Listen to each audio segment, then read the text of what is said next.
Hi all, hope you are keeping well. Today what I would like to do is give you 10 top tips from myself on how to save money in Hong Kong. Now I'm going to try and keep away from the obvious ones, things like, booking airline tickets in advance, using the MTR instead of taxis. That is just real common sense. So what I would like to do today, just based on the 3 years that I've been in Hong Kong, is give you some more of these, some money saving tips that you might not think about straight away. So first item on my list in terms of what I'd recommend here, mobile phones and contracts. Do not sign up to a mobile contract from the likes of China Mobile, etc. Go to one of the stalls and get what's called one of these mobile duck SIM cards. They last for 12 months or 365 days. They give you various different sizes in terms of the download size that you're allowed. So in terms of the image that I'll post up, it shows 70 gigabytes, 5 gigabytes, 10 gigabytes, 30 gigabytes. And if you just look at those prices there, 120 Hong Kong dollars for 70 GB. Now, you would spend that on 1 month contract in terms of if you got a 12 months from China Mobile, you would be spending that amount of money just to have 1 month of that contract. So you're saving a massive, if you think about it over the year, you're saving a substantial sum of money. And you also, in terms of the minutes, I don't know exactly how much you get, but I've got a feeling it's around 1,000 minutes of talk time as well. Personally, I just use it for the mobile data. But in terms of money saving, you're talking over the length for a year, you're talking around 1,000 Hong Kong dollars at least what you're saving in terms of not having to buy a mobile contract. And also, it was really good for me this year. I mean, I got stuck in the UK over Christmas for 4 or 5 months because of the travel ban between the UK and Hong Kong. During that period, had I bought a mobile contract, I would have been paying it month in, month out, and not using it whatsoever. The great thing for this is I've just paid up front a very minimal amount, and hence I'm not paying month on month whilst I was actually stuck outside of Hong Kong. Second item on the list, in terms of any day trips that you're looking to do to places like Ocean Park, Disneyland, etc., download a mobile app called Klook, which sells the tickets to all the attractions in Hong Kong for discounted prices. As well as that, you also receive points for each purchase you make on there, and over time you gain enough points to actually get free tickets to particular attractions. So well worth buying your tickets on that app. Third item on the list, for those of you that are big online shoppers, worth taking a look at a site called Taobao. From what I've heard from friends here in Hong Kong, it is the cheapest place to do your shopping. Obviously, a lot of people do also use Alibaba, which may be worth checking out. But from what I see, Taobao is the cheapest place to shop.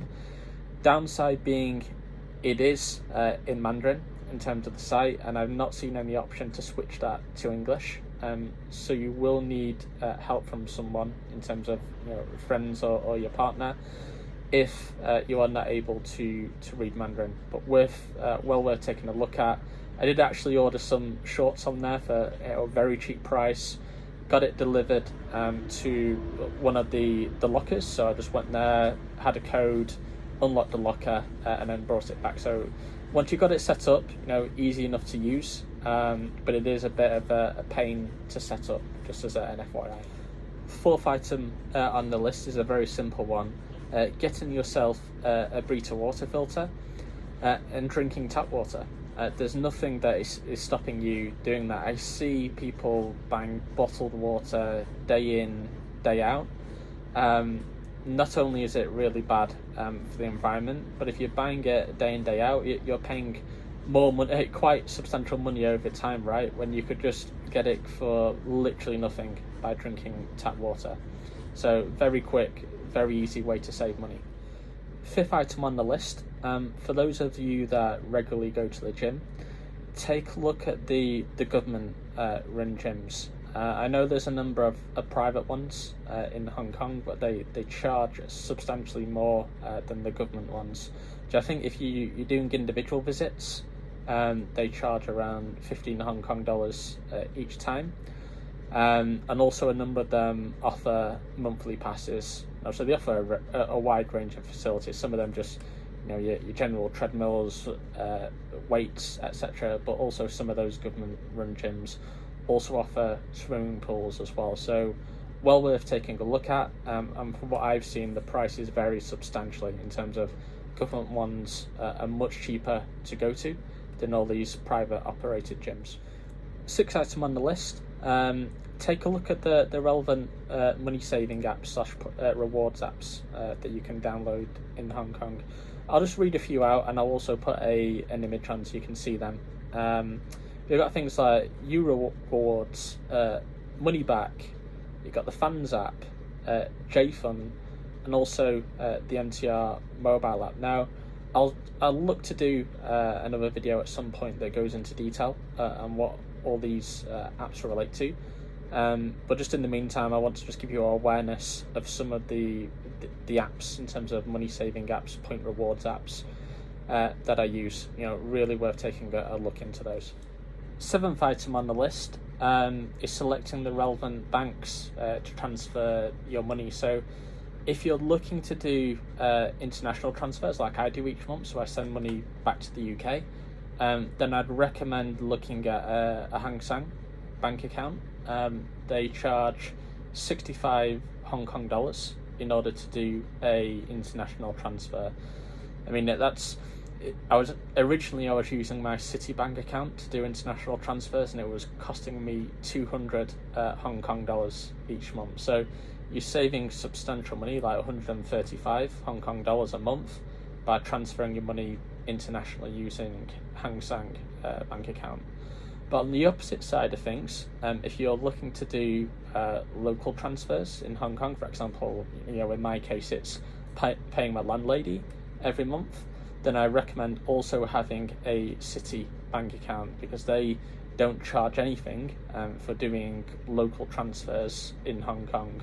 So for me, I use a combination of Hang Seng for doing international bank transfers, and Citibank if I'm doing any local bank transfers within Hong Kong itself. 8th item on the list that I have is taking a look at the local credit cards that are on offer. You've got to be very careful on these though, right? Make sure that you are paying off the full amount that you have spent each month, just to make sure that there's no charges incurred, otherwise it's defeating the object. But there are a number of credit cards that offer you things such as air miles, which obviously might not be so applicable in COVID time, right? But there's also one that I use, for example, with Hang Seng, which gives me quite a number of reward points. And there's nothing that I'm doing any different, just paying off paying for the same things I would on any other given card, but getting free reward points in the meantime. 9th item on the list is if you have a local U-Select supermarket, I'd recommend going in between the hours of 9 to 10 p.m. and taking a look at what discounts they have at that particular point on things like dairy, as well as all the meats that are on offer. Myself, I'm a big meat eater, and I'll post an image up of like the sort of discounts that I'm referring to. So, your chicken, you've got your steaks, you got your barbecue ribs. I found that a number of these get discounted substantially during the hours of 9 to 10 in U-Select, and it brings my food bill right down. 10th item on the list, and I've left it to last because it does fall a bit into the brackets of common sense as well, I think. But if you're shopping around for an apartment to rent, let's say you're a guy who's living on their own, such as myself, is don't rent something that's too big for your needs and end up paying substantial amounts. I know a lot of people who I work with, and they're paying twice as much rent than what I pay myself, and they've got spare rooms in the house that they're not even using. So it's just a complete waste of money in a way. I'll put a link up on the video to one of the previous videos that I made a number of months back that goes into the cost of my own apartment, and it'll give you an idea of the general sizes and the prices that you should be paying. So those are the 10 money saving tips that I have in Hong Kong.